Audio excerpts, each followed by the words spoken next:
Good evening, this is Rashad Mitchell coming to you live from the YouTube channel. So I continue my part series, The Week That Was College Football History Review, the 1973 college football season. This is week 3. The games that were played on September 29th, 1973. Let's get into it. Virginia beat Duke by a score of 7-3. Wide receiver Kent Merritt used every bit of speed that had earned him ACC sprint crown and catching a 65-yard touchdown pass from quarterback Scott Gardner. Virginia's big touchdown came on game's third play, where Merritt caught pass at midfield and raced from 3 defenders to give Cavaliers a quick lead at 7-0.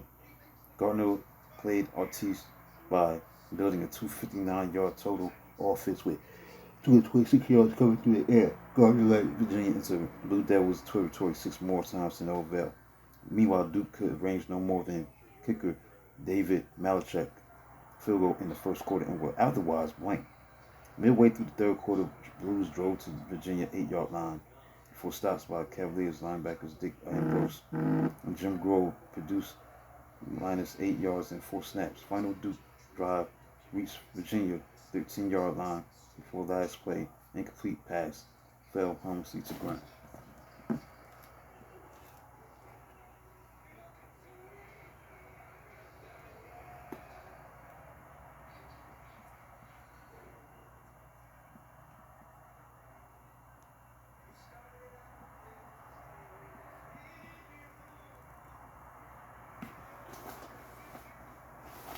Tennessee played Auburn, with Tennessee, the number 9 team in the country, beat number 11 Auburn. It's about 2 top 20 teams. Number 9 Tennessee versus number 11 Auburn.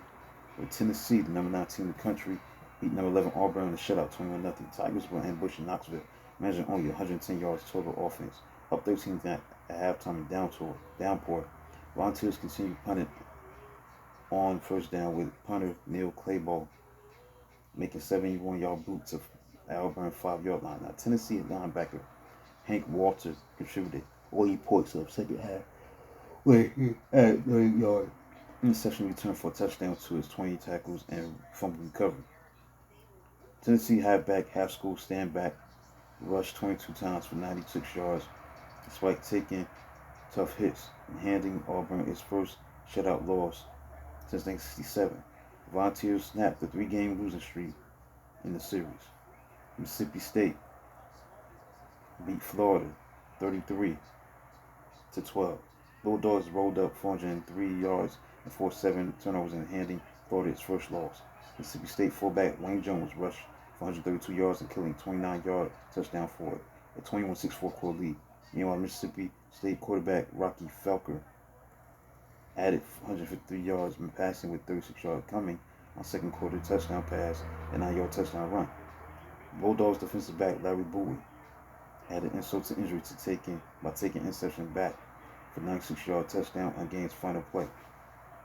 The game's lost halfback Nat Moore to ankle injury in first quarter after losing tackle by defensive tackle Jimmy Webb. Sub halfback Larry Benson scored only early fourth quarter touchdown to cut deficit to 14-6.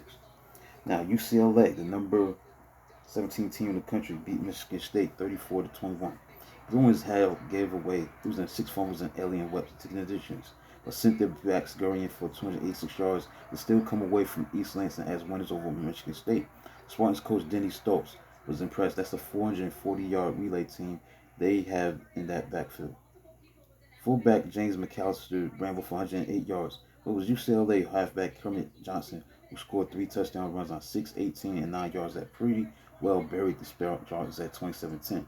Now, Michigan State had carved 10-6 lead early in the second quarter on a 44-yard field goal by Dirk Kurt and 1-yard touchdown plunge by tailback Tyrone Woodson. Quarterback John Sierra came off bench to spark the Bruins, but starting quarterback Mark Harmon returned to score touchdown late in the fourth quarter before Spartans tailback Mike Hope returned following kickoff return 95 yards for a touchdown in the last 7 seconds. Number 7 Notre Dame beat Purdue by a score of 20-7. Halfback Art Best, the wackiest ball carrier at Notre Dame since George Gipp, smiled at television camera during his starter introduction and gave silly wave with his thumb in his mouth and pinky extended. This ain't death row, you know, explained this free spirit Irish player who proceeded to ramble 64 yards on his first play to set up kicker Bob Thomas' 22-yard field goal. Meanwhile, Purdue went ahead 7-3 in the second quarter on a perfect 53-yard touchdown pass from quarterback Bo Bobrowski to wide receiver Larry Burton. Back came Betts, who had 125 yards on 16 carries for a go-ahead 9-yard touchdown run. Behind great block in the second quarter, Notre Dame defense permitted only 33-yard rushing to Boilermaker runners and 4 first downs in second half. Boston College beat Texas A&M 32-24.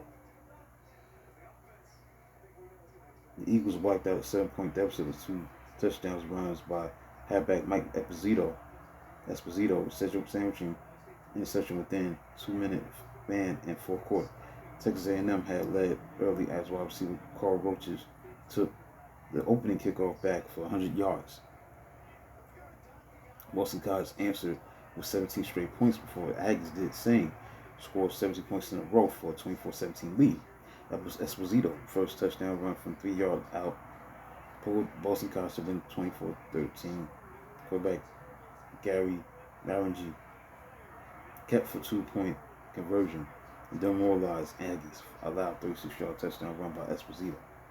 Texas, the number 14 team in the country, beat Texas Tech 28-12. The Texas Longhorns bounced back from opening week loss to hand Texas Tech what will be only blemished on 11-1 season.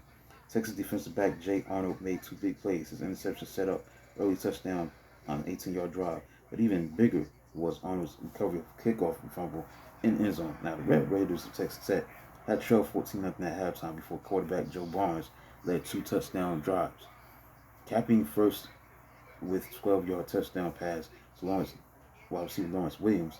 Texas Tech fullback James Mosley provided some hope with 21-yard touchdown scamper on opening play of fourth quarter, but Texas quarterback Marty Atkins drove Longhorns downfield to the clinching 3-yard touchdown run by halfback Tommy Landry.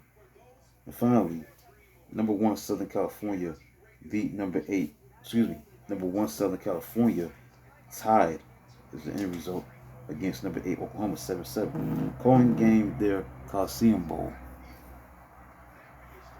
Sooners ineligible for postseason play dominated stats but not scoreboard against top-ranked Trojans of USC. Oklahoma found itself in 7-0 hole as they blew opportunities and lost 3 early fumbles, 2 among game's first 4 plays. Now Oklahoma's third fumble on punt return set up a 25-yard Trojans touchdown drive, capped by a 15-yard pass from quarterback Pat Hayden to wide receiver J.K. McKay. Quarterback Steve Davis had 102 yards rushing on 21 carries, tied game at 7-7 at the 2-yard touchdown run. Now Oklahoma enjoyed a 339 yards to 161 yards advantage, with fullback Wayman Clark running for 126 yards. Oklahoma defense held tailback Anthony Davis to 57 yards rushing and Hayden to 59 yards passing. USC Trojans' 14-game winning streak was snapped, but his unbeaten run was extended to 20. Here's a look at the AP polls October 1st. It included the week that was a college football season review, the 1973 college football season, week number 3. The games that played on September 29th, 1973. Here's the AP poll as of October 1st. Number 20 was West Virginia. Number 19, SMU. 18, Colorado. 17, Miami. UCLA.